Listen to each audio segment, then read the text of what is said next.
A Wedding Chest by Vernon Lee. Number 428. A panel 5 feet by 2 feet 3 inches. Formerly the front of a cassone or coffer, intended to contain the garments and jewels of a bride. Subject: The Triumph of Love. Umbrian school of the 15th century. In the right-hand corner is a half-effaced inscription: Desidere something, de civitate lac something, me something, esset. This valuable painting is unfortunately much damaged by damp and mineral corrosives, owing probably to its having contained at one time buried treasure.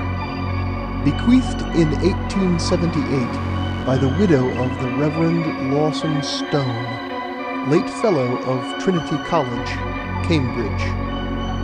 Footnote: Catalogue of the Smith Museum, Leeds. By Ascension Day, Desiderio of Castiglione del Lago had finished the front panel of the wedding chest, which Messer Troilo Baglioni had ordered of Sir Piero Bontempi, whose shop was situated at the bottom of the steps of St. Maxentius, in that portion of the ancient city of Perugia, called by the Romans Augusta in recognition of its great glory, which takes its name from the Ivory Gate, built by Theodoric, king of the Goths.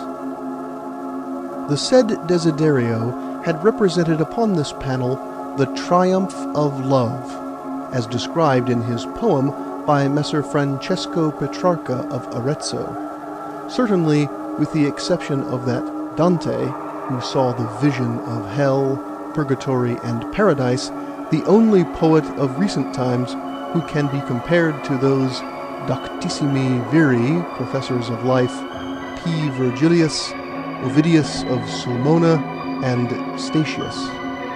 And the said Desiderio had betaken himself in this manner. He had divided the panel into 4 portions or regions, intended to represent the 4 phases of amorous passion. The first was a pleasant country, abundantly watered with twisting streams of great plenty and joyousness, in which were planted many hedges of fragrant roses, both red and blue, together with elms, poplars, and other pleasant and profitable trees. The second region was somewhat mountainous, but showing large store of lordly castles and thickets of pine and oak, fit for hunting, which region, as being that of glorious love, was girt all round with groves of laurels. The third region, aspera ac dura region, harsh and hard region, was barren of all vegetation save huge thorns and ungrateful thistles, and in it, on rocks, was shown the pelican who tears his own entrails to feed his young, symbolical of the cruelty of love to true lovers. Finally, the fourth region was a melancholy cypress wood, among which roosted owls and ravens and other birds of ill omen, in order to display the fact that all earthly love leads to death.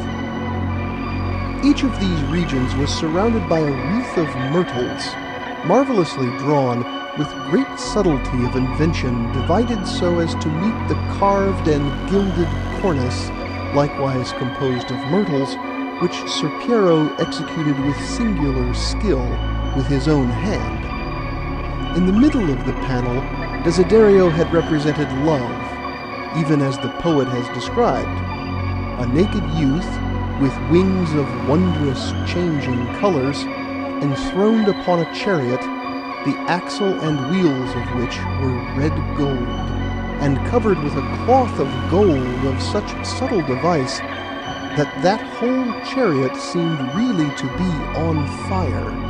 On his back hung a bow and a quiver full of dreadful arrows, and in his hands he held the reins of 4 snow-white coursers, trapped with gold and breathing fire from their nostrils. Round his eyes was bound a kerchief fringed with gold, to show that love strikes blindly. And from his shoulders floated a scroll inscribed with the words Sivus amor hominum deorumque delicia, savage love, the darling of men and gods. Round his car, some before, some behind, some on horseback, some on foot, crowded those who have been famous for their love. Here you might see, on a bay horse with an eagle on his helmet, Julius Caesar, who loved Cleopatra, the queen of Egypt, Sophonisba and Massicina in rich and strange Arabian garments, Orpheus seeking for Eurydice with his lute, Phaedra, who died for love of Hippolytus, her stepson, Mark Antony, Rinaldo of Montalbano, who loved the beautiful Angelica, Socrates, Tibullus, Virgilius, and other poets, with Messer Francesco Petrarca and Messer Giovanni Boccaccio, Tristram, who drank the love potion, riding on a sorrel horse, and near him Isotta, wearing a turban of cloth of gold, and these lovers of Rimini, and many more besides, the naming of whom would be too long, even as the poet has described.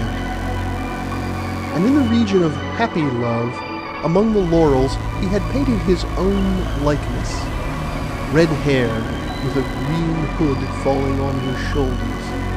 And this because he was to wed, next St. John's Eve, Maddalena, the only daughter of his employer, Ser Piero.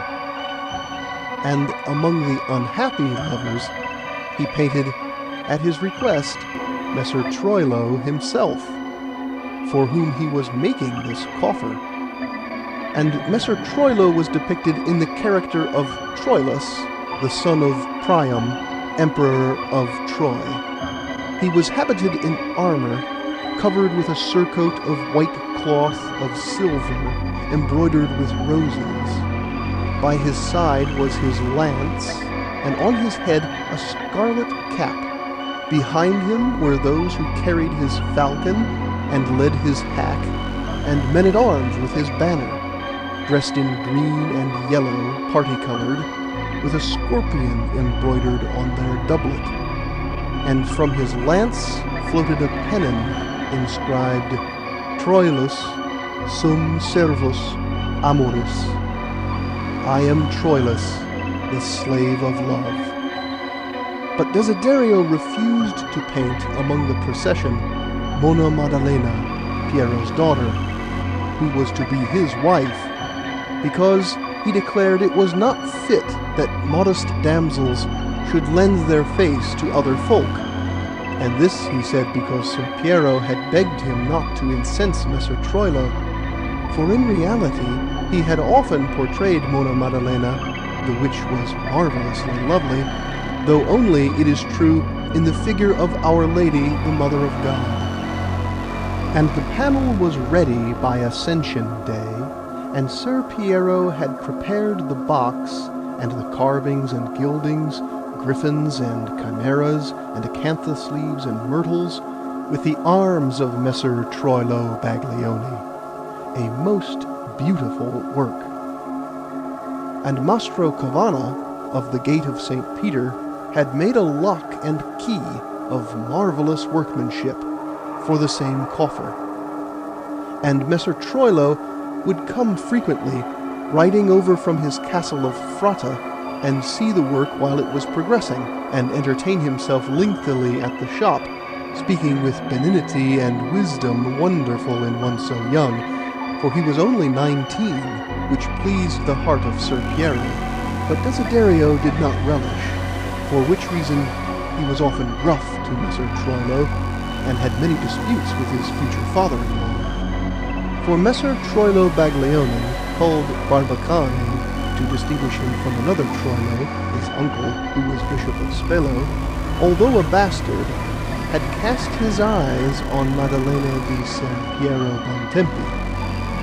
He had seen the damsel for the first time on the occasion of the wedding festivities of his cousin, Grifone Baglioni, son of Ridolfo the Elder, with Deianira delle Orsini, on which occasion marvelous things were done in the city of Perugia, both by the magnificent house of Baglioni and the citizens, such as banquets, jousts, horse races, balls in the square near the cathedral, bullfights, allegories both Latin and vulgar, presented with great learning and sweetness, among which was the fable of Perseus, how he freed Andromeda, written by Master Gianozzo, belli rector venerabilis iste universitatis, rector of beauty at that venerable university, and triumphal arches and other similar devices, in which Ser Piero Bontempi made many beautiful inventions,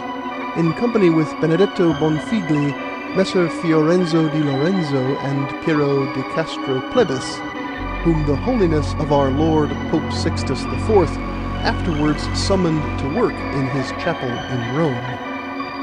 On this occasion, I repeat, Messer Troilo Baglioni of Fratta, who was unanimously declared to be the most beautiful and courteous youth, of singular learning and prowess, and well worthy of this magnificent Baglioni family, cast his eyes on Maddalena di Ser Piero, and sent her, through his squire, the knot of ribbons off the head of a ferocious bull, whom he had killed singulare vi act virtute, single-handedly with merit.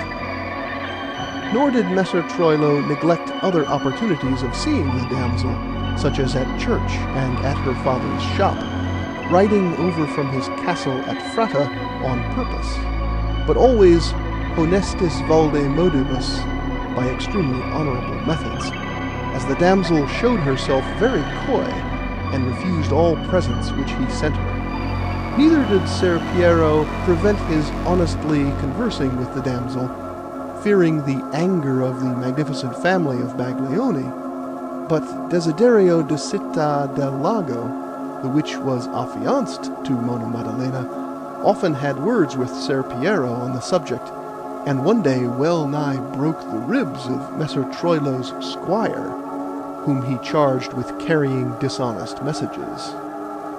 Now it so happened that Messer Troilo, as he was the most beautiful, benign, and magnanimous of his magnificent family, was also the most cruel thereof, and incapable of brooking delay or obstacles.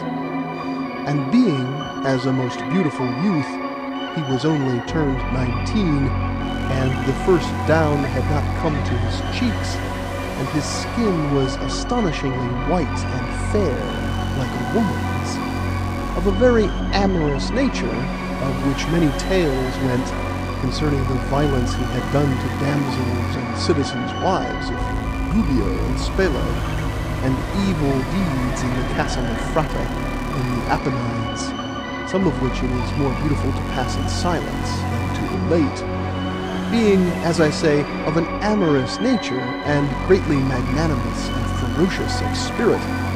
Messer Troilo was determined to possess himself of this Maddalena di Ser Piero.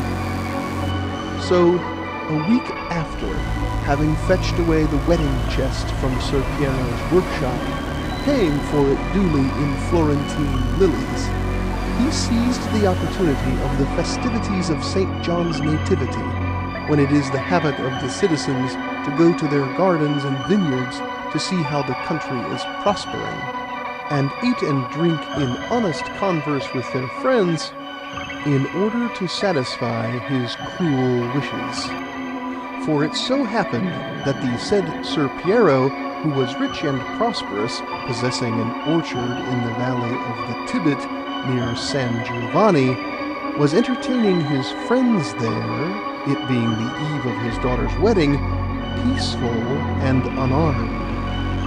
And a serving wench, a Moor and a slave, who had been bribed by Messer Troilo, proposed to Mona Maddalena and the damsels of her company to refresh themselves after picking flowers, playing with hoops, asking riddles and similar girlish games, by bathing in the Tiber, which flowed at the bottom of the orchard. To this, the innocent virgin, full of joyousness, consented. Hardly had the damsels descended into the riverbed, the river being low and easy to ford on account of the summer, when behold, there swept from the opposite bank a troop of horsemen, armed and masked, who seized the astonished Maddalena and hurried off with her, vainly screaming like another Proserpina, to her companions, who, surprised and ashamed at being seen with no garments, screamed in return, but in vain. The horsemen galloped off through Bastia and disappeared long before Ser Piero and his friends could come to the rescue. Thus was Mona Maddalena cruelly taken from her father and bridegroom through the amorous passion of Messer Troilo. Ser Piero fell upon the ground fainting for grief, and remained for several days like one dead, and when he came to, he wept and cursed wickedly, and refused to take food and sleep, and to shave his beard. But being old and prudent, and the father of other children, he conquered his grief, well knowing that it was useless to oppose Providence or fight, being but a handicraftsman, with the magnificent family of Baglioni, lords of Perugia since many years, and as rich and powerful as they were magnanimous and implacable. So that when people began to say that, after all, Mona Maddalena might have fled willingly with a lover, and that there was no proof that the masked horsemen came from Messer Troilo, although those of Bastia affirmed that they had seen the green and yellow colors of Frata, and the said Troilo came not near the town for many months after, he never contradicted such words out of prudence and fear. But Desiderio of Castiglione del Lago, hearing these words, struck the old man on the mouth till he bled.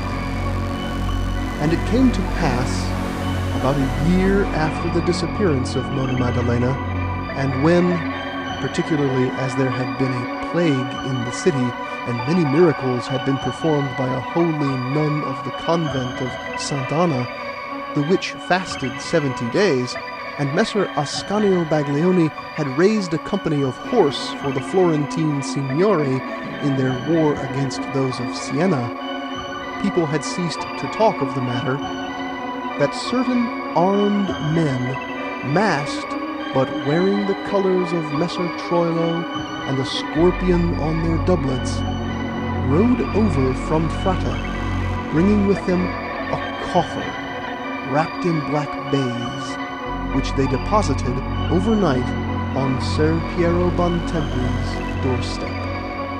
And Ser Piero, going at daybreak to his workshop, found that coffer, and recognizing it as the same which had been made, with a panel representing the triumph of love, and many ingenious devices of sculpture and gilding for Messer Troilo, called Barbacane, he trembled in all his limbs, and went and called Desiderio, and with him privily carried the chest into a secret chamber in his house, saying not a word to any creature.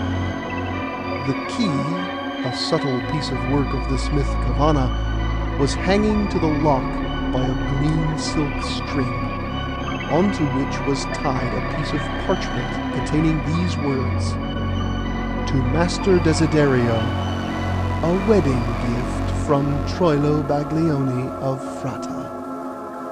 An allusion, doubtless, ferox atque cruenta facitia, by fierce and cruel joke, to the triumph of love, according to Messer Francesco Petrarca, painted upon the front of the coffer. The lid being raised, they came to a piece of red cloth, such as is used for mules, etiam even so, a fold of common linen, and below it a coverlet of green silk, which, being raised, their eyes were met. Heu infandum patri scleratumque donus, O unspeakable father of a wicked gift, by the body of Mona Maddalena, naked as God had made it, dead, with 2 stabs in the neck, the long golden hair tied with pearls, but dabbed in blood. The witch Maddalena was cruelly squeezed into that coffer, having on her breast the body of an infant, recently born, dead like herself. When he beheld this sight, Ser Piero threw himself on the floor and wept, and uttered dreadful blasphemies. But Desiderio of Castiglione del Lago said nothing, but called a brother of Ser Piero, a priest and prior of St. Severus, and with his assistance carried the coffer into the garden. This garden, within the walls of the city on the side of Porta Eburnia, was pleasantly situated, and abounding with flowers and trees, useful both for their fruit and their shade, and rich likewise in all such herbs as thyme, majoram, fennel, and many others, that prudent housewives desire for their kitchen, all watered by stone canals, ingeniously constructed by Ser Piero, which were fed from a fountain where you might see a mermaid squeezing the water from her breasts, a subtle device of the same Piero, and executed in a way such as would have done honor to Phidias or Praxiteles, on hard stone from Montecatria. In this place, Desiderio of Castiglione del Lago dug a deep grave under an almond tree, the which grave he carefully lined with stones and slabs of marble, which he tore up from the pavement in order to diminish the damp, and then requested the priest, Ser Piero's brother, who had helped him in the work, to fetch his sacred vestments and hooks and all necessary for consecrating that ground. This the priest immediately did, being a holy man and sore grieved for the case of his niece. Meanwhile, with the help of Ser Piero, Desiderio tenderly lifted the body of Mona Maddalena out of the wedding chest, washed it in odorous waters, and dressed it in fine linen and bridal garments, not without much weeping over the poor damsel's sad plight, and curses upon the cruelty of her ravisher. And having embraced her tenderly, they laid her once more in the box, painted with the triumph of love, upon folds of fine damask and brocade, her hands folded, and her head decently placed upon a pillow of silver cloth, a wreath of roses, which Desiderio himself plaited, on her hair, so that she looked like a holy saint, or the damsel Julia, daughter of the Emperor Augustus Caesar, who was discovered buried on the Appian Way, and incontinently fell into dust. A marvelous thing. They filled the chest with as many flowers as they could find, also sweet-scented herbs, bay leaves, orris powder, frankincense, ambergris, and a certain gum called in Syrian physalis, and by the Jews barach, in which they say that the body of King David was kept intact from earthly corruption, and which the priest, the brother of Ser Piero, who was learned in all alchemy and astrology, had bought of certain Moors. Then With many alasses and tears, they covered the damsel's face with an embroidered veil and a fold of brocade, and, closing the chest, buried it in the hole, among great store of hay and straw and sand, and closed it up, and smoothed the earth, and to mark the place, Desiderio planted a tuft of fennel under the almond tree. But not before having embraced the damsel many times, and taken a handful of earth from her grave, and eaten it, with many imprecations upon Messer Troilo, which it were terrible to relate. Then the priest, the brother of Ser Piero, said the service for the dead, Desiderio serving him as acolyte, and they all went their way, grieving sorely. But the body of the child, the which had been found in the wedding chest, they threw down a place near St. Herculanus, where the refuse and offal of dead animals are thrown, called the Sardegna, because it was the bastard of Ser Troilo, et infami sclerisque partum, and the child of wicked infamy. Then, as this matter got abroad, and also Desiderio's imprecations against Ser Troilo, Ser Piero, who was an old man and prudent, caused him to depart privily from Perugia, for fear of the wrath of the magnificent Orazio Baglione, uncle of Messer Troilo and lord of the town. Desiderio of Castiglione del Lago went to Rome, where he did wonderful things and beautiful, among others, certain frescoes in Saints Cosmas and Damian for the Cardinal of Ostia, and to Naples, where he entered the service of the Duke of Calabria, and followed his armies long, building fortresses and making machines and models for cannon and other ingenious and useful things. And thus for 7 years, until he heard that Ser Piero was dead at Perugia of a surfeit of eels, and that Messer Troilo was in the city raising a company of horse with his cousin Astore Baglioni for the Duke of Urbino.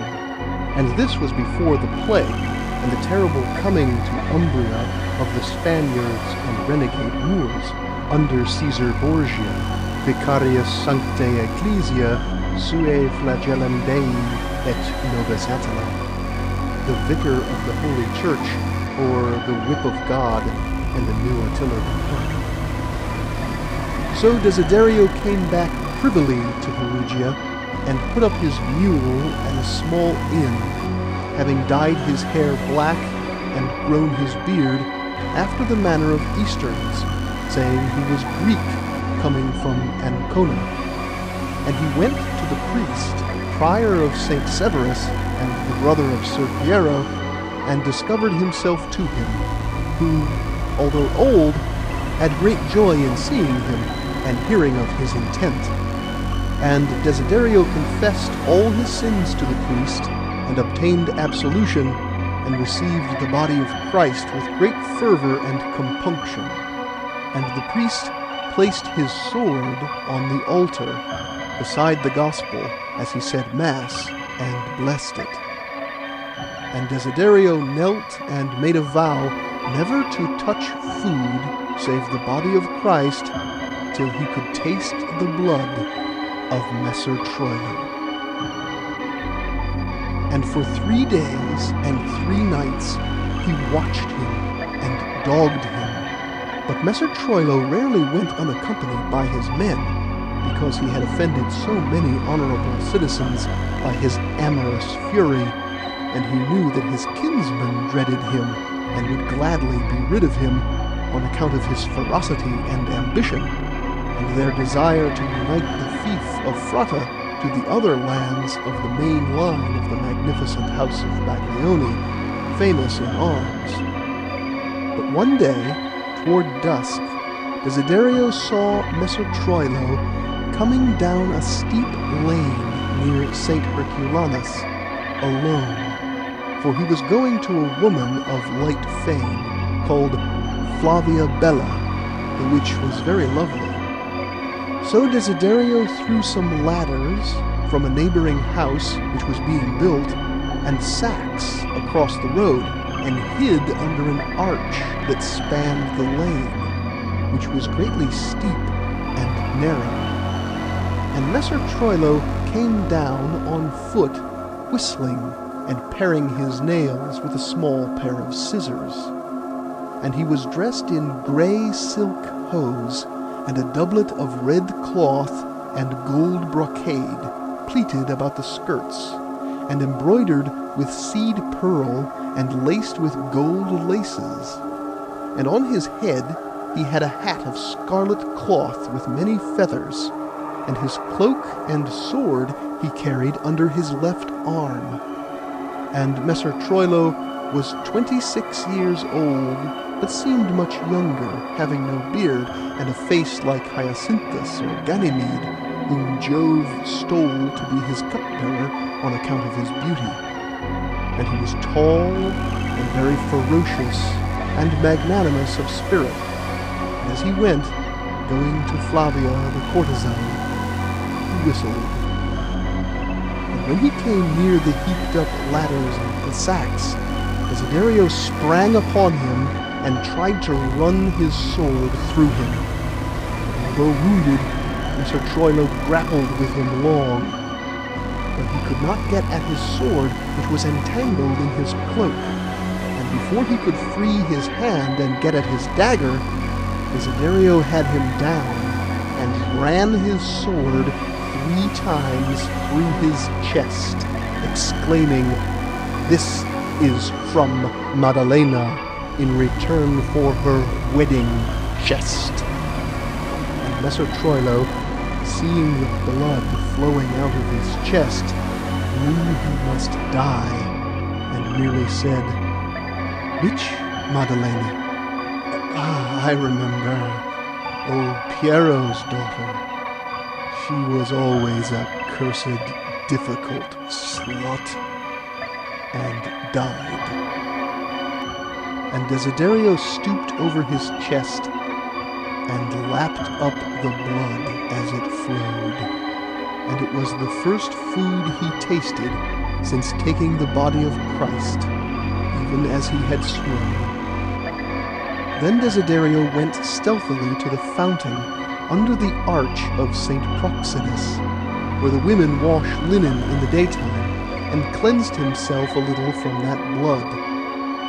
Then he fetched his mule and hid it in some trees near Messer Piero's garden. And at night he opened the door, the priest having given him the key, and went in, and with a spade and mattock he had brought, dug up the wedding chest with the body of Mona Maddalena in it, the which, owing to the herbs and virtuous gums, had dried up and become much lighter. And he found the spot by looking for the fennel tuft under the almond tree, which was then in flower, it being spring.